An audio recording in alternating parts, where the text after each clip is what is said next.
Welcome back to Koenigsegg'S Dagbok and welcome to episode 4 where we'll be talking about the successor of the CCR, i.e. the CCX as you see right before you. And although visually this may look similar to that of the CCR, this is a completely new car underneath. It is a proper third generation Koenigsegg as it had a completely new in-house developed 4.7 litre twin supercharged V8 that put out 806 horsepower and generated 920 Nm of torque. And it also had a couple of exterior modifications such as a brand new front bumper with fog lamps, new US patented headlights, enhanced brake cooling, a new air intake in the bonnet as you guys can see, which also acted as a ram air booster and a glass cover over the engine. And this car was actually revealed at the 2006 Geneva Motor Show, and this car was created to decimate as many records as possible, which it actually did in 2005 at the Top Gear test track where it set the new lap record of 1 minute 17.60 seconds. Damn. And it actually set that lap record at the Top Gear test track at the hands of the Stig, so it only makes more sense. And furthermore, in 2006 it went to the Nürburgring and set the new top speed record of the Nürburgring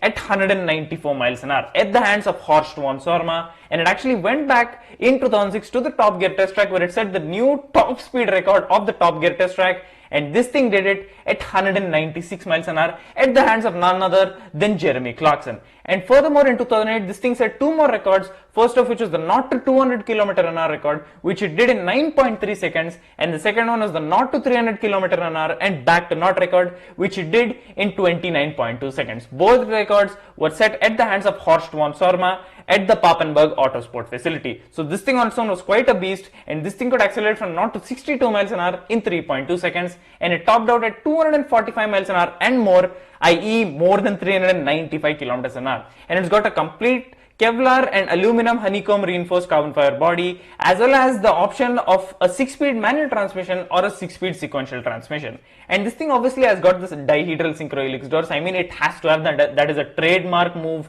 of Koenigsegg, and this thing had a production run from 2006 to 2010, and among those 5 years they built only 29 of these bad boys, so these things are quite rare as it is. But this isn't the mad model that you would expect, right? There is another one, and that is the CCX edition, of which only 2 were ever made across the entire world. And believe me, this thing was a proper track weapon because this thing had stiffer springs, new anti-roll bars, new dampers, a lowered chassis, a bare carbon fiber body, 11-spoked unique aluminum wheels, a unique rear wing, a completely aggressive front splitter and canards, and all of this gave this the ability to generate 350 kilograms of downforce. So this thing was a proper track weapon, and as I said, only 2 ever made across the entire world. Now that is a special Koenigsegg. And of course, this thing had a completely remapped and completely new 4.8 litre twin supercharged V8 that put out 888 horsepower and generated 940 Nm of torque. So this thing was way more powerful than the CCX on its own, and this actually shares its engine with the CCXR. So we'll be talking more about the CCXR in the next episode, so stay tuned for that. But nevertheless, this thing also had a top speed without the rear wing, of course, of over 249 miles an hour or over 400 kilometers an hour. So this thing was a proper monster from the get-go,